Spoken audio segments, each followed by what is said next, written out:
initial announcements by Turkey seemed positive. They were going to allow us greater access to their bases, their own air forces were going to get involved. But then, within 24 hours, it became increasingly clear that Turkey's game was much more not to go after ISIS, but to go after the Kurds.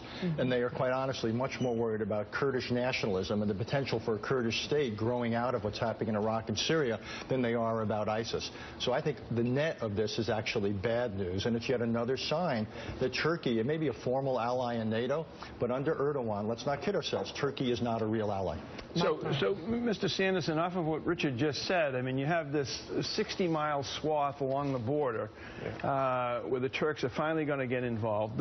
But the Kurds, as Richard just indicated, are our greatest ally, our strongest ally in that particular region when it comes to fighting ISIS. And whether it's a down move or an up move for us in the long run, is it not today perhaps the only move that the United States could help and assist making? Well, we were really stuck here. We weren't getting access from Turkish bases for bombing and the kind of surveillance flights we needed to do.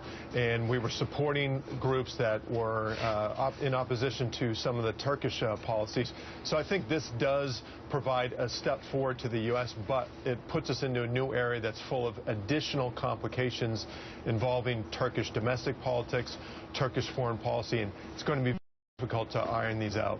Okay, real quick, Richard. Yeah, it's not worth it. The gains we get from Turkey being involved aren't worth it. The Kurds are our principal partner in the fight against ISIS. Plus, this will be terrible for Turkey. This will reignite civil strife within Turkey. This is a bad development. Let's not kid ourselves. Also, it could be